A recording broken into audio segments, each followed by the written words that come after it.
हा अंगठा आणि ही तर्जनी त्या अंगठ्याच्या मुळाशी आणून अशा पद्धतीने याच्यावर दाब दिल्यास ही झाली वायू मुद्रा. आणि जर तुम्हाला गॅसेस, ॲसिडिटी, ब्लोटिंग सारखी समस्या असेल तर ही मुद्रा नक्की करा. तुम्हाला खूप चांगले रिझल्ट मिळतील. तसेच अँक्झायटी, अस्वस्थता असेल तर त्यामध्ये सुद्धा फायदा होतो याचा. करंगळी आणि अंगठा हे अशा पद्धतीने जर जॉईन केला तर ही होते जलमुद्रा. शरीरामध्ये कोरडेपणा असेल, त्वचा कोरडी होत असेल तर ही मुद्रा तुम्हाला फायदा देते. डिहायड्रेशनमध्ये खूप उपयुक्त आहे. ही अनामिका आणि अंगठा अशा पद्धतीने जॉइन केल्यास ही होते पृथ्वी मुद्रा. तुमचं केसांची, हाडांची मजबूती जपते, त्वचेचं आरोग्य चांगलं ठेवण्यास ही पृथ्वी मुद्रा कारणीभूत ठरते. तर तुम्ही नक्की करा. आणि परत अनामिका ही अशा पद्धतीने अंगठ्याने दाब देऊन ही मुद्रा केल्यास ही ठरते अग्नी मुद्रा. तुमचं डायजेशन चांगलं ठेवण्यासाठी मदत करते. थायरॉइडच्या पेशंटनी नक्की करावी.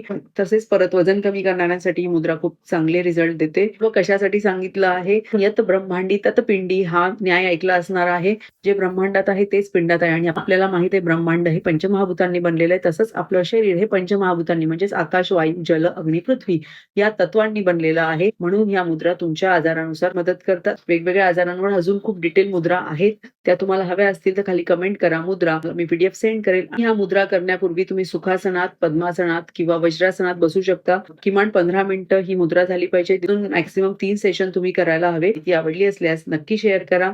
धन्यवाद.